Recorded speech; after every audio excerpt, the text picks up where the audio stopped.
Shalom saudaraku dalam Tuhan. Saudara, dua tokoh yang membahas hal yang sama tetapi dengan penjelasan yang berbeda antara Ustadz Abdul Somad dengan Bapak Bambang Nursena. Nah, saudaraku dalam Tuhan, di antara penjelasan kedua tokoh ini, ya, penjelasan siapa yang saudara yakini sebagai suatu kebenaran, tuliskan di kolom komentar. Dan sebelumnya, mari kita melihat videonya terlebih dahulu dan pastikan tekan tombol like serta share video ini supaya menjadi berkat bagi banyak orang.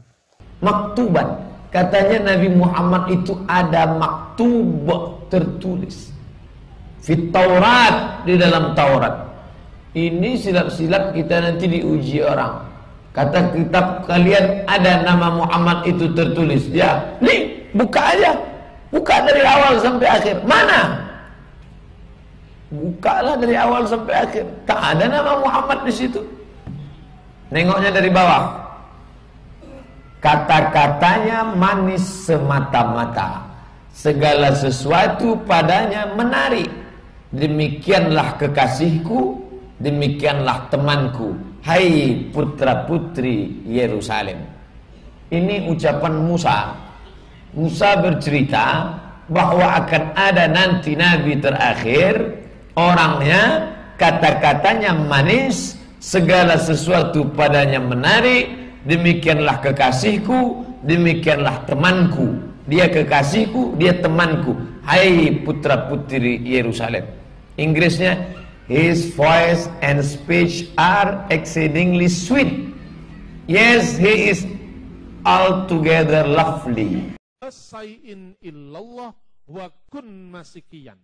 Katakanlah tidak ada ilah selain Allah dan tidak ada sesuatu pun selain Allah, dan jadilah kamu pengikut Kristus. Nah, jadi nggak usah kagetan setelah lihat ini. Ketika melihat film itu yang dibuat oleh orang Indonesia itu nggak usah kaget-kaget. Memang orang Islam itu lebih terampil ketimbang kita. Ya, pernah Anda lihat, saya lihat di YouTube.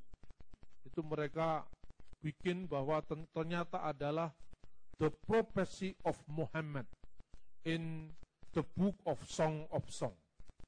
Jadi nubuat Nabi Muhammad di dalam kitab Kidung, segala kidung, yaitu Kidung Agung. Kok ya terampilnya luar biasa. Dia kutip itu kitab Kidung Agung pasal 5 ayat berapa itu, ayat 16 atau ayat berapa, atau ayat 19, saya lupa. Itu ada ungkapan gini. Hiku mamtakim wikullu mahmadim zahdoti wa zihroi binot Yerusalem. Kan mirip dengan kata Muhammad itu kan. Terus kalau bacanya orang Yahudi ekspresif sekali. Hukum mamtakim wikullu Muhammadin zahdoti wa zihroi binot Yerusalem. Itu artinya segala sesuatu yang ada padanya menarik dan sangat menarik. Gak ada hubungannya dengan Muhammad. Menarik itu bahasa Ibraninya Mahmad. Sangat menarik, Mahmadim. Hanya mirip dengan kata Muhammad. Jadi gak ada kaitannya. Itu sama dengan miripnya kata Naruto dengan Naruto. Tapi gak ada miripnya. Tapi memang PD-nya luar biasa kan. Nah, kita orang kan kurang PD masalahnya. Itu ngawur-ngawur tapi yang penting mirip seperti Naruto dengan Naruto. Ya, tidak ada kaitannya. Nah, ini luar biasanya saudara kita ini. Baik, selamat Tuhan, untuk videonya kita sudah simak cuplikan dua tokoh di video tadi.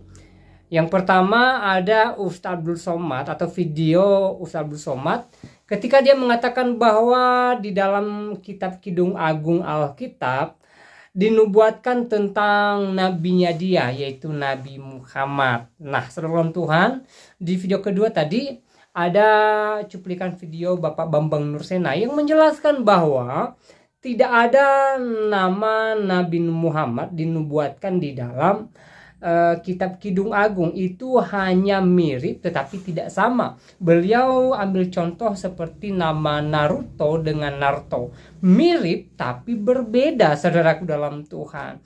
Jadi sekali lagi, penjelasan siapa yang lebih memberkati saudara, tuliskan di kolom komentar.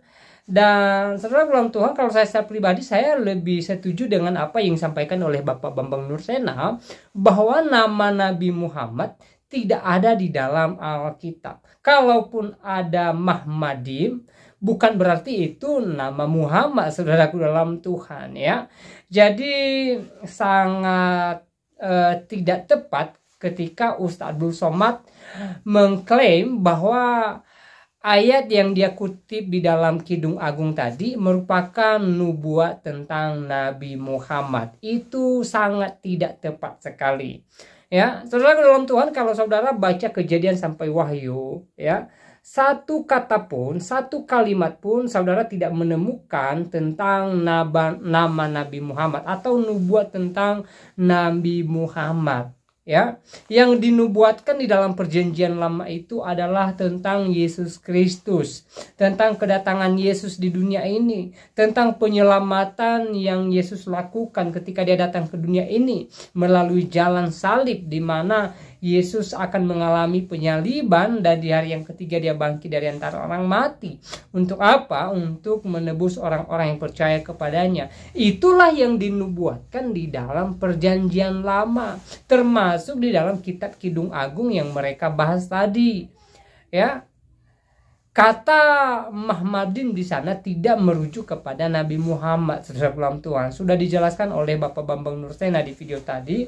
Dan saya percaya bahwa penjelasan Bapak Bambang Nursena memberkati kita, memberikan kita pemahaman baru, memberikan kita pencerahan baru, dan juga menambah ilmu kita tentang pedalaman Alkitab itu sendiri. Dan saudara dalam Tuhan, ya, kalau kemudian Ustadz Abdul Somad ya mengatakan bahwa nabinya dinubuatkan dalam Alkitab, saya katakan sebenarnya itu tidak tepat. Apalagi kalau kita melihat kan Ustadz Abdul Somad seorang ustadz, dia punya kitab Al-Quran.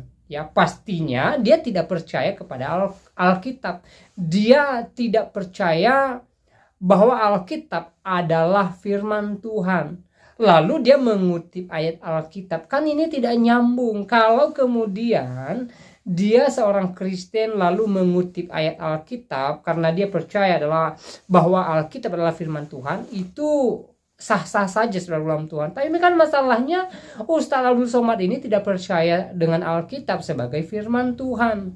Bagaimana dia yakin bahwa ayat yang dia kutip tadi merujuk kepada nabinya? Ini kan ngawur, ini kan apa ya, tidak nyambung gitu loh. Ya, kalau kita bertanya apakah ayat yang dia kutip tadi dia percaya sebagai firman Tuhan, Ustadz Abdul Somad pasti menjawab bahwa dia tidak percaya bahwa ayat itu adalah ayat firman Tuhan. Ya, tapi untuk mendukung argumennya, ya, dia berani mengutip ayat ini. Inilah kelirunya Ustadz Abdul Somad. Dan sebenarnya bukan hanya Ustadz Abdul Somad.